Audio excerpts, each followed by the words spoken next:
Прывітанне, сябры! З вами добры канал, проект «Гісторыя без межаў» і я, Лявон Казакоў. Сёння вас чакае працяг нашай вандроўкі па горадзе Глыбокае. У першай яе частцы мы прыгадалі пра даўнюю гісторыю гэтага населенага пункта, пра яго існаванне на мяжы двух ваяводстваў Віленска і Полацкага, а таксама пра два выдатныя помнікі віленскага барока – каталіцкі касцёл Святой Тройцы і праваслаўны кафедральны сабор Раства Прасвятой Багародзіцы, якія размясціліся акурат у цэнтры горада. Да будаўніцтва апошняга, дарэчы, прыклаў сваю руку легендарны Іаган Глаўбіц, майстэрства которага уразіла самога Наполеона Бонапарта. Ну а сёння настаў час паразмаўляць пра іншыя цікавыя сюжэты, звязаныя з гісторыяй Глыбокага. У прыватнасці вы пабачыце калону, усталяваную ў гонар Канстытуцыі Рэчы Паспалітай ад 3 мая 1791 года, капліцу святога Іллі, што была пабудаваная напрыканцы 18 стагоддзя, а таксама даведаецеся пра тое, што ж звязвае Глыбокае з такім славутым літаратурным персанажам, як барон Мюнхгаузен. Пра ўсё гэта ды не толькі у бліжэйшыя некалькі хвілін. Заставайцеся разам з намі.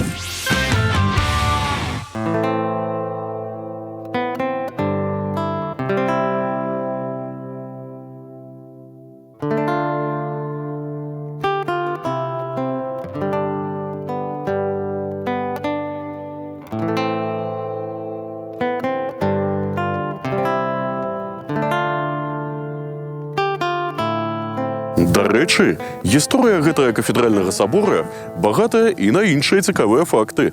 Так, пад ім знаходзяцца глыбокія сутарэнні. Калісьці у іх быў пахаваны сам яго фундатар Іосіф Корсак. Але ў 19 стагоддзі, калі будынак адышоў да праваслаўнай царквы, яго рэшткі дасталі адтуль, а пасля іх недзе перапахавалі мясцовыя жыхары. Увогуле лічыцца, што раней сутарэнні пад саборам вялі ў падземныя хады, якія на некалькі кіламетраў працягнуліся пад усім глыбокім. Але, на жаль, пакуль што праверыць гэтае сцвярджэнне мы не маем магчымасці.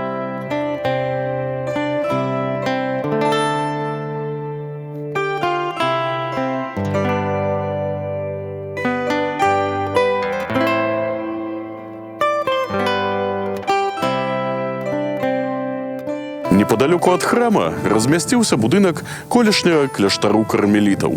Пасля паўстання 1830-31 гадоў у ім размясцілася камісія вайсковага суда.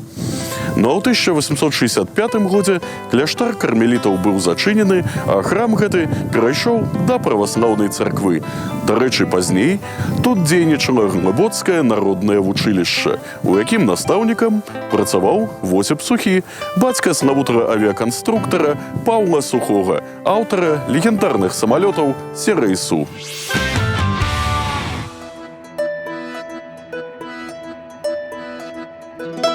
А цяпер звернемся да легендарнага барона, у гонар якога ў Глыбокім нават усталяваны вось гэты сімпатычны помнік. Бачыце, які гераічны выгляд мае пан Мюнхгаузен перад сваім падарожжам на гарматным ядры. З'явіўся гэты помнік не проста так.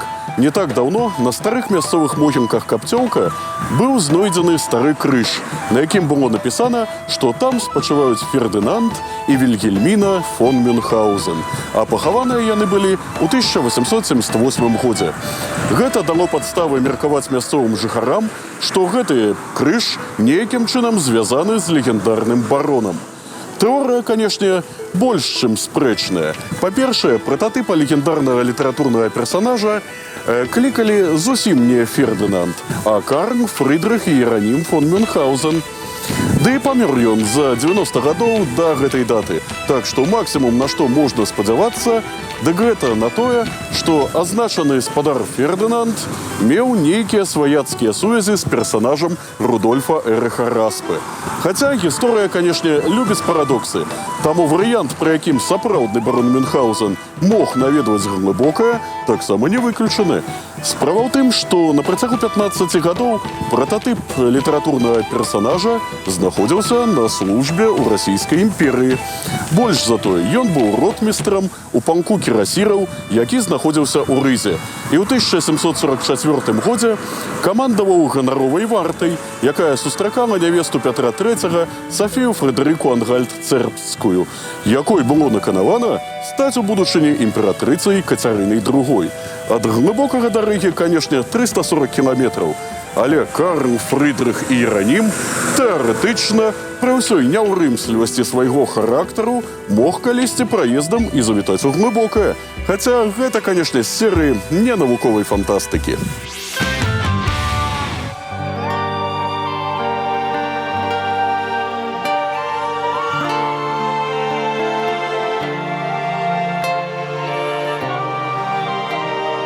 Увогуле, старыя глыбоцкія могілкі Капцёўка аказаліся надзвычай багатыя і на іншыя цікавыя гістарычныя помнікі, як, напрыклад, капліца святога Іллі, пабудаваная напрыканцы 18 стагоддзя, альбо вось гэты унікальны помнік, калона, усталяваная ў гонар прыняцця Канстытуцыі Рэчы Паспалітай ад 3 мая 1791 года. Гісторыя ўзнікнення гэтай калоны дакладна невядомая, але аналагічны ёй помнік знаходзіцца ў Міёрскім раёне ля вёскі Лявонпаль. Там калону пабудаваў мясцовы шляхціч Ян Лапацінскі ля тагачаснай мяжы з расійскай імперыяй, каб увекавечыць месца, дзе заканчваецца свабода і пачынаецца няволя. Верагодна, што і гісторыя ўзнікнення вось гэтай глыбоцкай калоны нечым падобная. Канстытуцыя Рэчы Паспалітай ад 3 мая 1791 года стала першай у Еўропе і другой у свеце пасля амерыканскай. Яна была надзіва прагрэсіўная для канца 18 стагоддзя. У дзяржаве уводзілася канстытуцыйная монархія, скасоўвалася права ліберум вета ды іншыя шкодныя для краіны правы. Прымаліся іншыя карысныя рэформы ды пераўтварэнні. Аўтары праекта Канстытуцыі, а гэта былі апошні кароль Рэчы Паспалітай Станіслаў Аўгуст Панятоўскі, Ігнацый Патоцкі, Гуга Калантай ды шэраг іншых, былі сапраўднымі патрыётамі сваёй дзяржавы і ўсяляк намагаліся яе ўратаваць. Вось толькі сітуацыя ўжо даўно была крытычнай. Добрыя ў двухосці суседзі спалохаліся, што прыняцце Канстытуцыі можа выцягнуць Рэч Паспалітую з бездані. Таму актывізавалі свае намаганні па яе разбурэнні.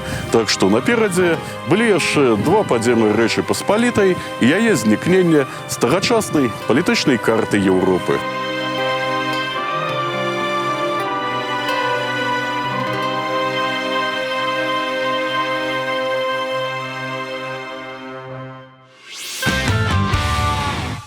І на гэтым мы завяршаем нашу вандроўку па глыбокім. Канешне, далёка не ўсе цікавосткі гэтага горада мы здолелі ахапіць у яе межах. Але ж трэба нешта і вам пакінуць. Так што пры добрай нагодзе вельмі раю наведаць глыбокае, пабываць на мясцовым свяце вішні, ды адказаць на ўласным досведзе на спрадвечнае беларускае пытанне, што круцей, глыбокае альбо Рагачоў. Пра што я? Канешне ж, пра згушчонае малако.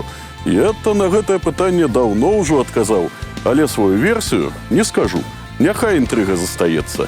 Ну а сёння разам з вамі быў Лявон Казакоў і праект «Гісторыя без межаў» на добрым канале.